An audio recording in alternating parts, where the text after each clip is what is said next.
At nagbabalik po dito sa Premier Volleyball League Open Conference, mga kapamilya. It has been a crazy past 4 sets para dito sa dalawang koponan natin. We have seen some of the longest rallies that we have seen here in volleyball or in PVL at least. And it's thanks to these two teams. So much resilience shown by both squads. At grabe din yung puso na pinapakita ng dalawang koponan. We've seen a very fiery start for Adamson. They led as much as 10 points in the third set. And then later on, humabol yung Ateneo and brought it down to just a 5-point disadvantage by the end of set number 4, which ends us with 25-20. Yun ang score between the two squads. And grabe, ano ang aasahan natin dito sa 5th set? Pero bago yun, yung stats muna ng 4th set. Alright, since kita natin na kahit Ateneo was down 8 points, hindi sila nagpahuli. Medyo nahuli nga lang yung paghabol nila, pero they fought till the end. It was an 8-point deficit, but it ended with just a 4-point deficit for them. Sa stats, hindi rin nagkakalayo lahat. Attacks, nakalamang ang Lady Falcons as compared to Lady Eagles. 12 hits per blocks, lamang din ang Lady Falcons. And sa dulo, I think the biggest difference that made the Adamson-Akari squad win is their comfortable lead. Yes. Sa simula pa lang. I was about to say also na that was a great advantage for Adamson. That's something that they have to build on if they want to sustain their energy here. They really need to start strong. Kasi nakita naman nila na that's something that helped them from the start of that match. And looking at our YouTube viewers, maraming salamat po sa pagsama sa amin dito sa 26,688 viewers na kasama natin ngayong gabi. Umabot na tayo ng gabi, Z. Hindi na siya hapon. That's right. Grabe. Kahit yung mga susunod na koponan na maglalaro, parang gusto na maglaro na eh. Papasok na sila. But long rallies, long plays, and we are here at the 5th set. We started at 4 p.m. We are now at 6:30 and we are just starting the 5th set. So, baka po matapos to, shopping na to. Pero bago po tayo, huwag kalimutan, the first point goes to Ateneo as Adamson tries to answer with Burn Flora off speed. Pongay will go from the other side. Tolentino on the regalo. And she does get a point there. Tolentino, sinarili na. Parang gusto na niya matapos tong larong to, and a good decision there for her, acknowledging that she can really do whatever she wants because she's gonna be above her blockers no matter what. And the blocking party continues for our Lady Eagles. Adamson still has no answer to that. The net defense of this young Ateneo squad has been fortified.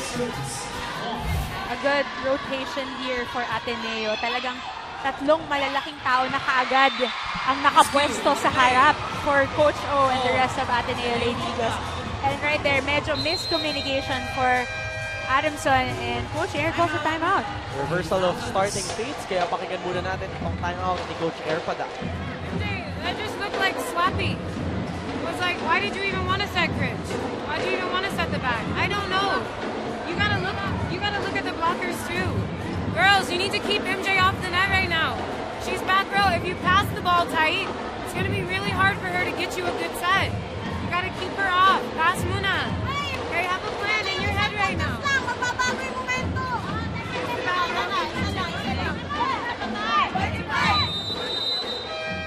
Huwag daw masyadong ilapit sa net. Itaas lang daw muna. Klarong-klaro, taas muna.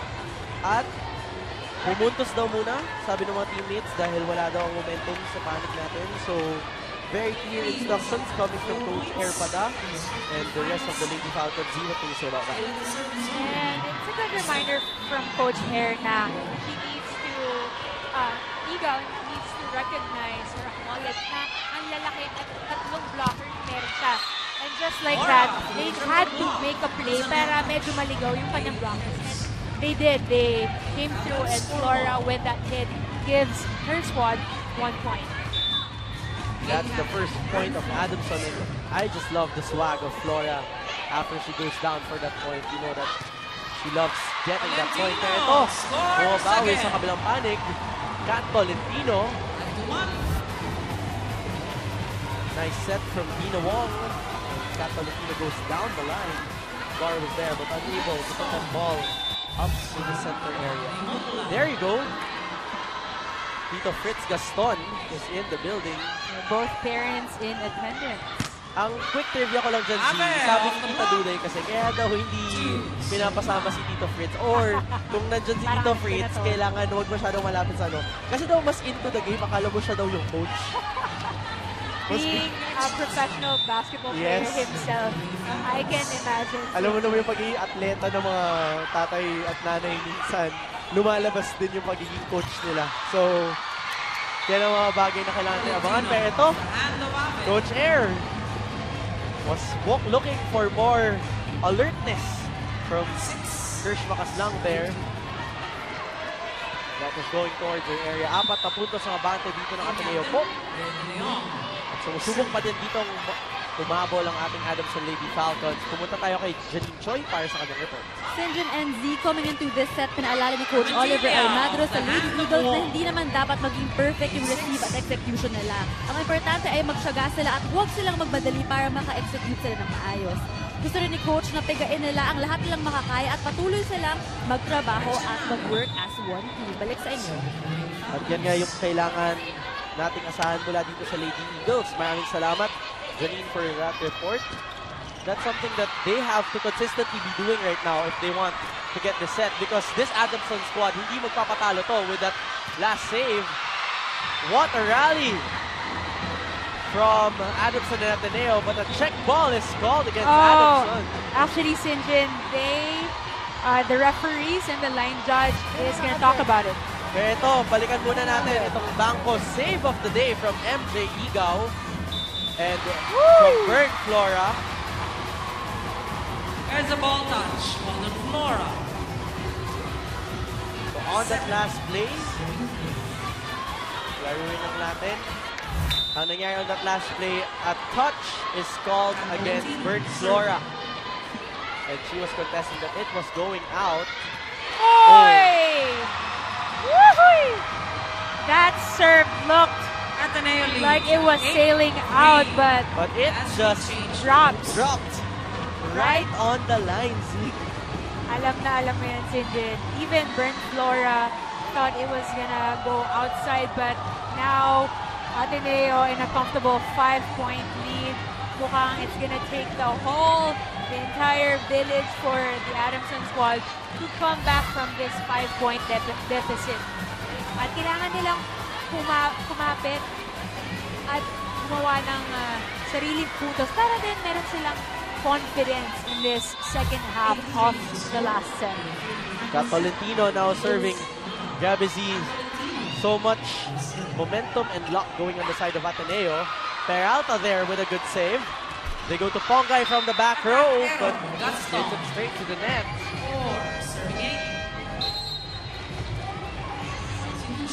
Palitan ng tao dito. King Uy, pinasok na para kay Kiara Permentilla.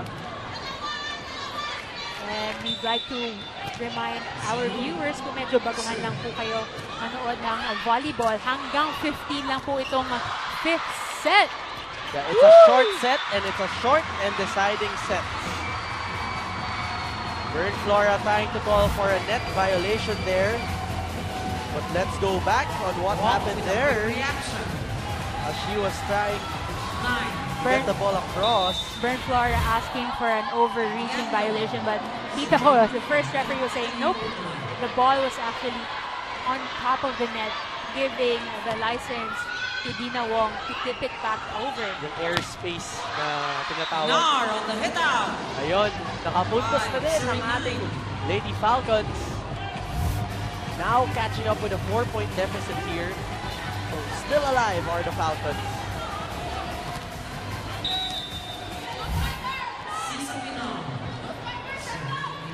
Binar now serving. Gandler sets up Gaston. Easy pick up. Great adjustment there coming from Flora. Tolentino from the back row. Igao is denied there by Madayag. Igao chooses Flora off the blockers, and that's another point On the hit for out. our Lady Falcons. Tooling has been really purposeful for our Lady Falcons team. And now perfect na andito sa harap si Bern Flora, ang top scorer for the Adamson squad. Tingnan natin kung makakakanap na ng madaming puntos para ihabol ang kanyang team. And service ace. That's what you don't like if you're on the side of Coach Oliver Almagro. That's why he calls a timeout here in this short set. Pakinggan natin ito. Mag-ingat kailangan aggressive!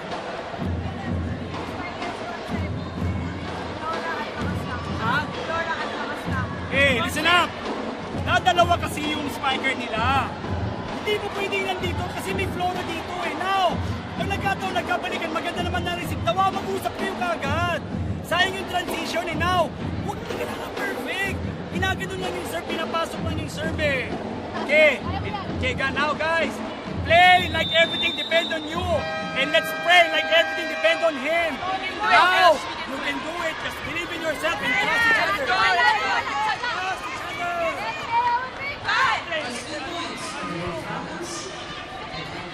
Yun na.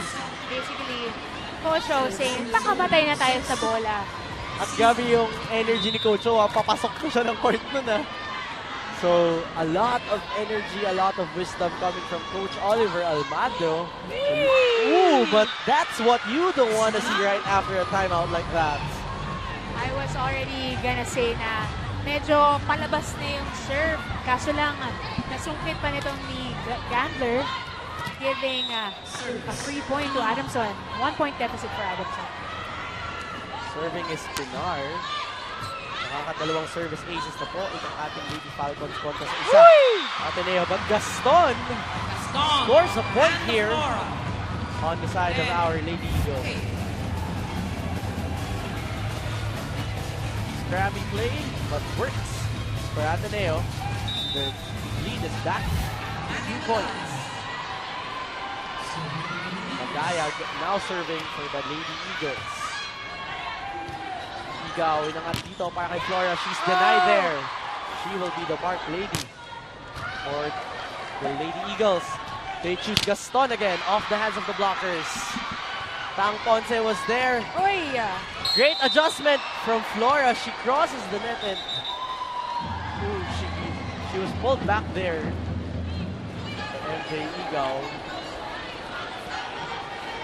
Maybe a little bit of miscommunication there for the Lady Falcons to Balikan see that. natin.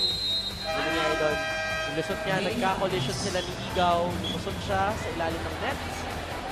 At may konting tama ng ulo. Timeout ang sinawag dito. Coach Erpada. By yourself. There's 6 other girls. Seriously, all it took is like a mind. Or use your volleyball IQ. The ball's coming from there. Flora probably shouldn't have went for that. All you had to do was say mind. We don't have time for little errors like that. Every point matters right now. Okay? Laban! Laban man! Laban! Tama yung reminder ni Coach Air, Sinjin, at this end stage ng 5th set pa. Ito yung mga mistakes na nagagawa ng medyo bata-bata nating team. Nararattle sila. So, ang solution dyan, kailangan nila mag-communicate ng maayos. Bumalik dun sa basics nga daw ng that's right. mind. At napakaganda nung sinabi doon ni Coach Erpada, laban lang. Well, kung ikaw ba naman yung teammate si Bern Flora na 2 beses nang natatamaan ng katawan dito, laban lang talaga dapat. Yun nga lang, she is denied there and that brings Ateneo to a 4-point advantage rather. Dina Wong, solid, denying Bern Flora with some swag. Bern Flora, medyo mag-isa. Medyo mabigat ang kanyang responsibility here at the tail end of the 5th set. And that goes out for Maddie Madayag. Napangiti doon si Bern Flora. I just want to share, no? I got a short conversation with Dina Wong. Sabi ko, how does it feel that ngayon, last time nakaharap mo Adamson sa UAAP pa, and there's a lot of story in that, but this time nakaharapin mo Adamson ulit today. Sabi niya, well, it's a different Adamson squad and it's gonna be really challenging and she's really gonna put out her A-game. Iba daw to kasi kapwa ka UAAP. But on that last point, that Ateneo ball sails out. Din medyo parang iniungkit ka dyan. Ano? Iniungkit na history. Wala akong History-wise, Ateneo has been winning against Adamson. And let's see if they're gonna change that today. Okay. Akala ko ibang history yung pinag-uusapan natin. But, let's go back to our ball game. Great pick up there from Tang Ponce. Kringoy from the back row. Sasagot dito, Gaston. She is denied. Tolentino for coverage. Inangat dito. One-on-one, makas lang, Bea De Leon. Gaston off the blockers. Flora! Flora has been the lifeblood of this Adamson Lady Falcon squad. Whee! At she's almost gonna rotate to back row, but kailangan nilang pigain ang kanilang leading scorer na si Bern Flora. But Coach O, with the change of lineup here, putting in Jules Samonte. Let's see how things will change out here. That rotation.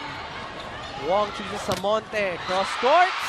Monte with a Puntos cross agad court kill. para sa Ateneo. That is one sharp angle. Sinjin, cross court. Medyo wala sa pwesto ang Adamson defenders.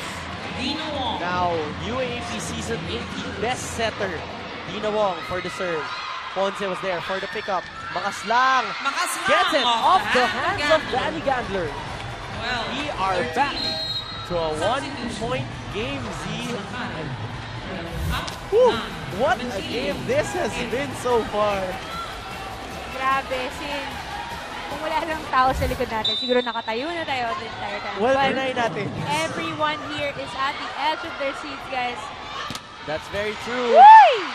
And Tolentino brings Ateneo to match point Valentino puts the with that Lady Eagles cross-court at kill. match point. The Ateneo faithful so alive here. Look at that wind-up. Ponce was there for the pickup. Unfortunately, nasobrahan lang yung pag-angat doon ni Tang. Titingnan natin kung ano maging sagot dito ng Adamson. For the match.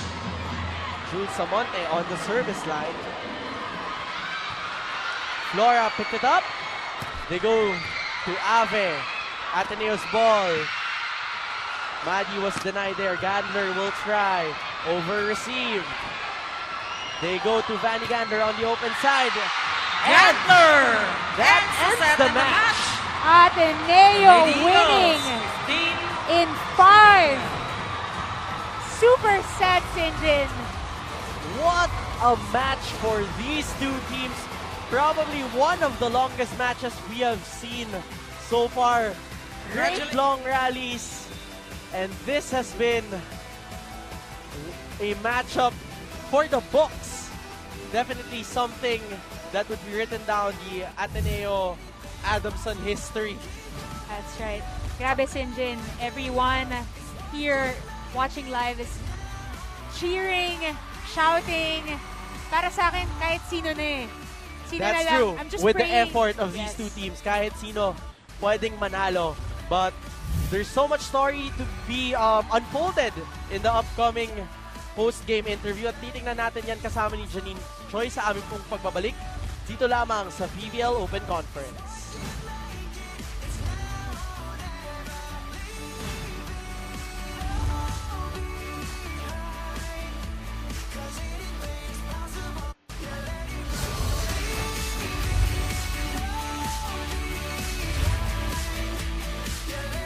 We are back here on the Premier Volleyball League Open Conference. Nanalo na nga po ang ating Ateneo-Motolite Lady Eagles in 5 extended grueling sets. Z. Grabe, Sinjin. 5 sets. It was surprising in the 4th set that Adamson was up 8 points. Grabe, but Ateneo pounded through that tough 4th set and eventually pushed it into the 5th set at sila ang nagtapos. At grabe naman yung pinakitang resilience dito ng ating mga Lady Falcons. So much heart at saludo talaga ako sa ating mga Lady Falcons. Pero bago tayo magkalimutan, puntahan natin ang ating player of the game na kasama ni Janine Choi. So, Kat, sa palagay mo, paano nyo nahabol yung huge point deficit ng set number 4? It was really all heart for that set. I think we pushed ourselves and we didn't give up, and we had to be patient because even if it's not going our way, we can't just give up and give them that set. And it was a very close game from sets number 1, 2, 3, 4, 5. So how were you able to seal this win? It's really just trusting the team, trusting Coach O's system, and knowing that even if we're not up, even if we're not winning, that we can come together and win as a team. Okay, so since you're the player of the game, is there anyone you want to greet? I'll say happy anniversary to my parents and hi to the people in Mindoro for always supporting me, and my grandpa there, Papa Maning. Yeah, thank you. There you have it, our player of the game, Kat Tolentino. Back to you guys. Maraming salamat, Janine. At meron lang kaming mga questions dito. Simulan natin kay Z. Hey, Kat. First of all, congratulations for this big win. What was going through your mind during that 8-point deficit in the fourth set? I think it was just kind of, we had to keep doing our game and not focusing on the other side, because even if we're down, we can't look at the score because that's what brings us down more than anything else. Kat, my question is on the fifth set. We saw Adamson pounding it hard, trying to catch up, and even got close, and you even tied at a certain point. Yeah. What were the reminders of Coach O that stuck into you, which led you to finally closing out the game with a 3-point advantage? Trusting the team. He told us at the beginning that it's going to be all heart for this fifth set, and I think when I play fifth set, it's not about who's physically better or more talented. It's really just who has more heart and who can play as a team. And we really fought as one, and I think my teammates, for everything, they put their heart and soul into that last set. So thanks. And it's so much through so much heart that we have seen from you and the rest of your squad at the end of that game. Thank you so much, Kat Tolentino and Janine Choi on courtside. Congratulations to the Lady Eagles for racking up their 4th win for today, Z. That's right. At aabangan pa natin yung ating Lady Eagles at ang ating Lady Falcons when they wrap up the first round of the elimination round. And it's also just good to note, maraming salamat po mga kapamilya sa patuloy niyong pagsuporta dito sa PVL YouTube natin. Sa ating YouTube live stream, naka 30,687 viewers lang naman po tayo. At para po sa mga kapamilya natin dyan sa live stream, huwag lang po kayo aalis dyan dahil coming up next po dyan ang laban ng ating Pool Smashers kontra ang ating Lady Warriors. On behalf of our director, Derek Al Neri, our panel director, Mickey Blair Bueno, associate producer, Eva De Los Reyes, and of course, our executive director, Mother Malu Neri. Maraming salamat po sa pagsama sa amin dito sa isa na namang matikabong aksyon ng volleyball with this very much extended 5-setter. And on behalf of my partner, Z Hervasio, nakasama ko in all those 5 sets. And of course, the reports from the court side from Janine Choi. This has been Sinjin Reyes, thanking all of you at Bilog ang Bola dito sa volleyball.